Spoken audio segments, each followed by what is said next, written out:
Mes chers amis, bonjour à toutes et à tous. Amir Roussinou, une nouvelle vidéo avec vous, toujours pour du récentisme. Et aujourd'hui, je vais me pencher sur l'Empire romain, l'Antiquité et l'Empire romain. Qui fait suite donc à la première partie de ma vidéo, qui parlait du récentisme en général et de l'histoire falsifiée qu'on nous a vendue au fur et à mesure du temps dans nos institutions. Alors aujourd'hui, je vais vous expliquer donc un petit peu comment qu'on est passé de l'Empire romain à l'invasion barbare. Et je vais me pencher plus sur l'Empire romain que sur l'Empire barbare, du début jusqu'à sa fin. C'est-à-dire l'Empire romain à son apogée. Et on verra ensemble que l'histoire, encore une fois de plus, a été modifiée, où on essaye de nous dérouter, si je puis dire, on essaye de nous dérouter. Voilà. Alors je vais commencer par commenter cette carte que vous êtes en train de voir à présent. Alors qu'est-ce qu'on voit sur cette carte? Bah, la tâche que vous voyez, c'est donc l'étendue de l'Empire romain, tout son étendue, à une période précise de l'histoire. Donc on nous dit dans cette carte, soi-disant, enfin c'est pas noté, c'est moi qui le sais à propos, comme j'ai retiré l'info, je sais à peu près de quand date cette carte. Donc elle date du 2e siècle, de 100 après Jésus-Christ, soi-disant. Donc on va voir ça ensemble. Donc que voit-on sur cette carte? On voit aussi donc les routes maritimes et terrestres des échanges commerciaux qu'il y a pu avoir avec l'Empire romain, puis les puissances extérieures, enfin puissances les peuples, enfin les gens de l'extérieur quoi, de l'Empire romain.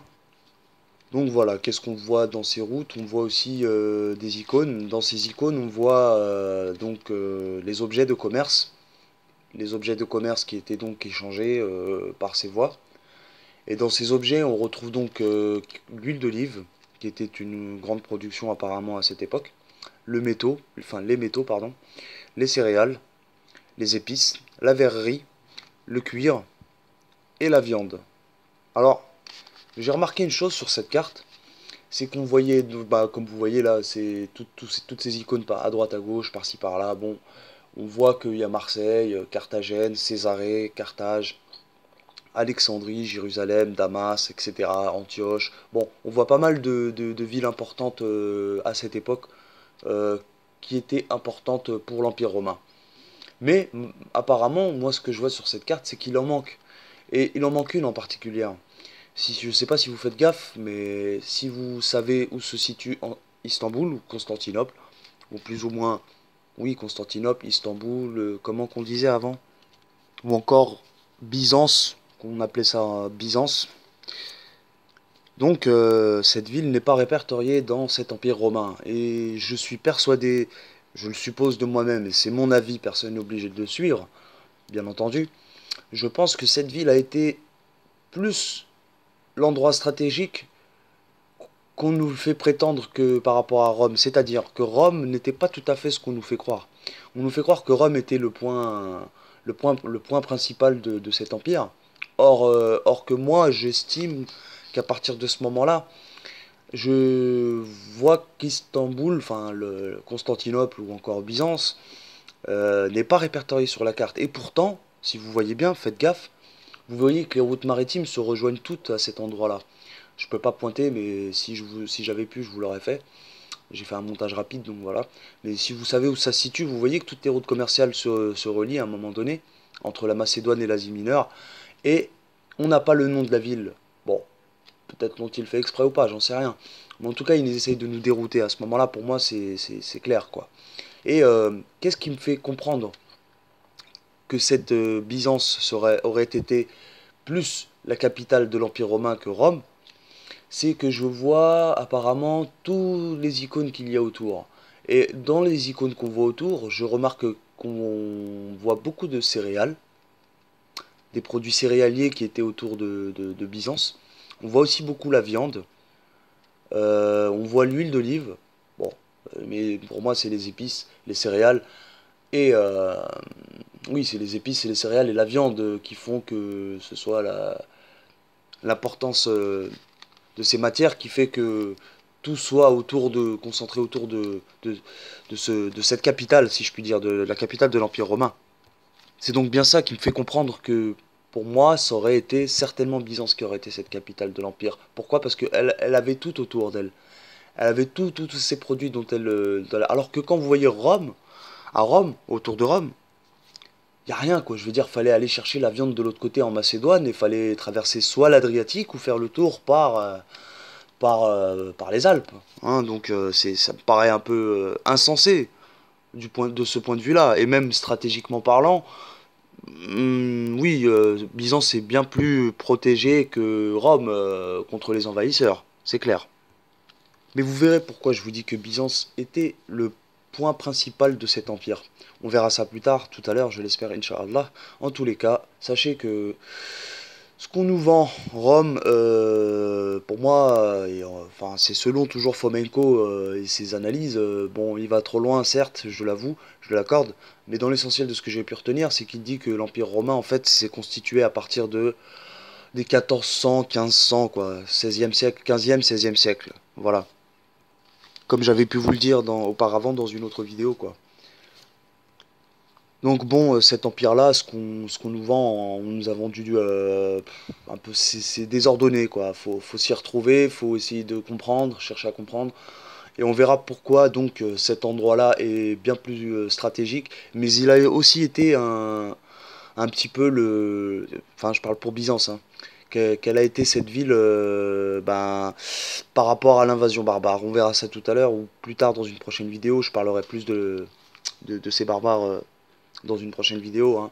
Mais sachez que ça paraît plus logique par rapport à une muraille que je vous présenterai aussi plus tard dans une autre vidéo.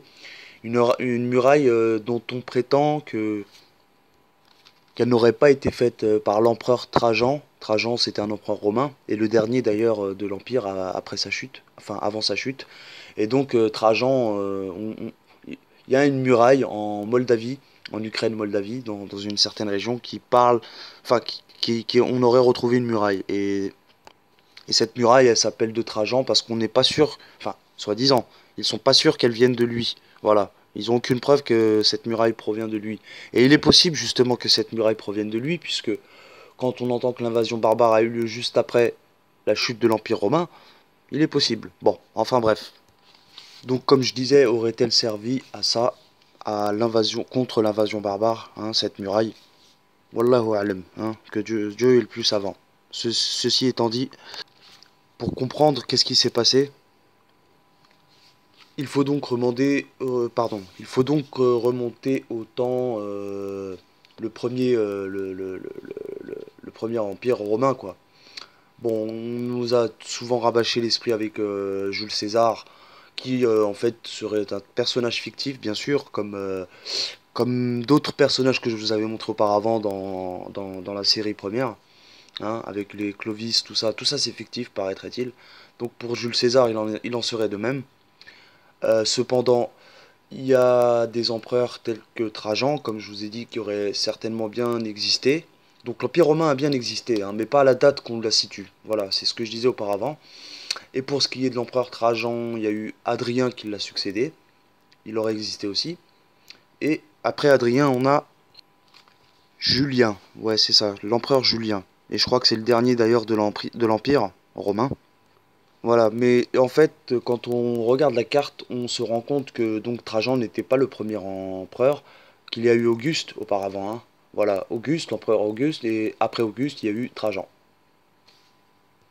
Donc voilà, tout ce que vous voyez coloré orangé, pardon, rouge, oui, rouge, orangé, voire bordeaux, c'est donc l'empire sous le règne d'Auguste, l'empire romain sous le règne d'Auguste.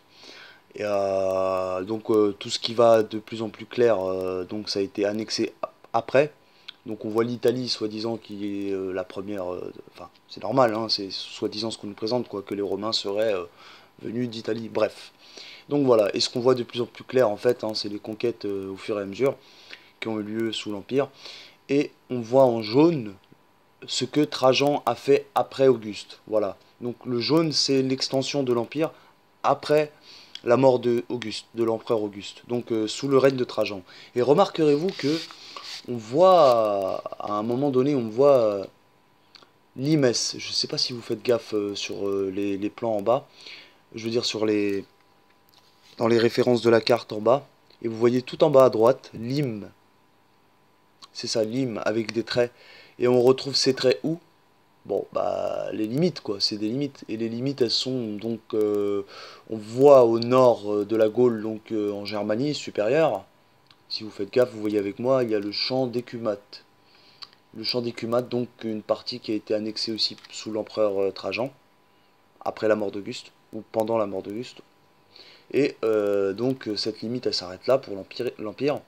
On voit la Dacie qui a été annexée. La Dacie, c'est dans l'Europe centrale, en jaune, vous voyez, hein, au-dessus de Mésie. Et là, on voit pareil une limite. Et cette limite que je vous parle, moi, je vois 3 points verts au-dessus de la Dacie et entre Olbia, la ville, et les Sarmates. Sarmates, c'est ce qui est en gris. Et vous voyez, hein, cette limite-là, c'est là où se trouve en fait ce mur, cette muraille de Trajan. Ce que je vous parlais tout à l'heure juste avant, si vous avez fait gaffe. Et c'est ça. On retrouve cette muraille-là. Donc, eux, ils nous disent, voilà, ils savent pas trop, ils savent pas si c'est l'empereur ou pas. Mais il est possible que oui. Voilà. On peut s'en rendre compte par rapport aux limites et par rapport à l'extension qu'il ait pu faire lui-même, hein, cet empereur Julien. Pardon, l'empereur Trajan. Donc voilà, tout commence à devenir un peu plus clair. On voit pareil à l'est, hein, vers l'Arménie, la Mésopotamie, l'Empire des Parthes. Bon, il l'a pas fait, l'Empire des Parthes, il n'a pas été jusque là-bas. Mais ceci étant dit, oui, l'Arménie, il a été jusqu'au Caucase, quoi. Il a pas été plus loin. Donc voilà, et sinon, dans l'ensemble, on voit... on peut donc considérer que Byzance, hein, là où on voit la trace, Bithynie et Pont, la trace, l'Asie avec Éphèse, Pergame, ouais, c'est ça. Mais on voit bien que en fait, c'est pas tout à fait Rome, hein, c'est plus par là-bas que ça se passe.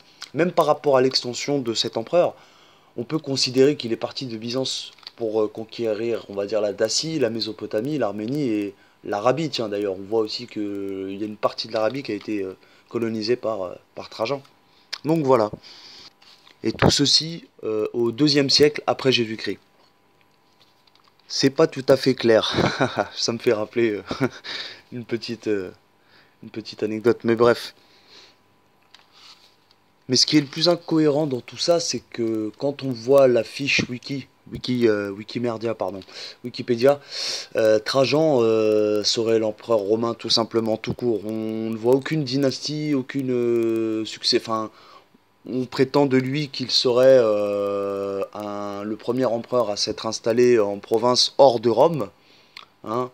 Et malheureusement, quand on regarde son successeur Adrien, que je vais vous présenter juste après, bah, on s'aperçoit qu'il est le 14e empereur romain. Bon, alors là, on ne sait pas d'où il sort celui-ci. Enfin, 14e empereur, bon, c'est-à-dire que voilà, c'est un peu flou, c'est ambigu, à la fois, c'est confus. On voit aussi qu'à Rome, les vestiges, soi-disant, qui datent de 2000 ans, qui voient que ça fait 2000 ans qu'ils sont là, bon, on se pose des questions quand même. Comme je l'ai dit auparavant, le carbone 14 n'est toujours pas prouvé qu'on peut dater au-delà de 1000 ans, c'est-à-dire qu'on ne retrouve aucune trace au-delà. Hein, c'est pas grâce au carbone 14 qu'on peut justifier les bâtisses de leur date, quoi, des dates de bâtisse, quoi. Puis remarquez aussi que tous ils portaient des barbes, pardon. Ils portaient des barbes et donc on nous vend des empereurs qui ne portaient pas de barbe sur certaines statues, puis d'autres on nous montre qu'ils en ont une. Bon, faudrait savoir quoi. Hein, à un moment donné, faudrait savoir. Là, par exemple, on voit avec l'empereur Julien, hein, il a une barbe. Adrien, juste avant, en avait une, mais Trajan n'en avait pas, alors que le Trajan est le premier empereur. Il y a de quoi se poser des questions. Bon, enfin bref.